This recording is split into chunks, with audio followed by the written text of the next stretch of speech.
Hello everyone. এখন ঘড়িতে বাজে রাত্রি 9:15। আমি চলে আসলাম সোজা রান্না করে। আজকে হচ্ছে ডিনারটা আমি বানাচ্ছি। আজকে না একদম ভাত খাওয়ার মন নেই, তাই ভাবলাম কি বানাই যেটা একটু হেলদি হবে প্লাস টেস্টি।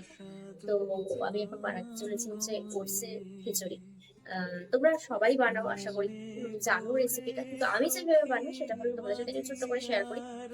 দেখো আমি এখানে সমস্তটা কেটে নিয়েছি। একটা পেঁয়াজ কেটে নিয়েছি, এখানে আছে গাজর নিয়ে নিয়েছি, শসা, আর এটা হচ্ছে বাঁধাকপির যে পাতাটা সেটা নিয়েছি, আর একদম কুচনো কিছুটা লঙ্কা।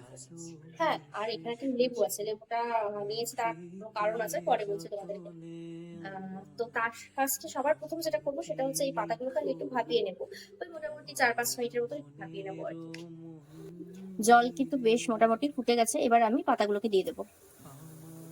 সামান্য একটু লবণ দিয়ে দিচ্ছি। যে গান বাজিছে তাহার তালটি শিখো, তোমার চরণ মঞ্জিরে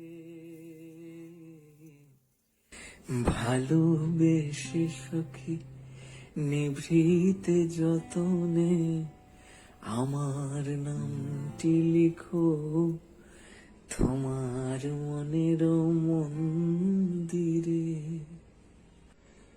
ধরিয়া রাখিও সোহাগে আদরে আমার মুখর পাখি, তোমার প্রাসাদ প্রাঙ্গণে মনে করে সখী বাঁধিয়া রাখিও। তোমরা যারা হেলদি ব্রেকফাস্ট চাও, তারা কিন্তু এটা ব্রেকফাস্ট হোক ডিনার হোক যেটাই হোক, তারা কিন্তু অবশ্যই এটা একবার ট্রাই করে দেখতে পারো। আশা করি তোমাদের ভীষণ ভালো লাগবে। ভালোবেসে সখী তাহলে চলো আমি ভিডিওটা কমপ্লিট করে দেখা হচ্ছে তোমাদের সাথে আমার খুব তাড়াতাড়ি নেক্সট ভিডিওতে।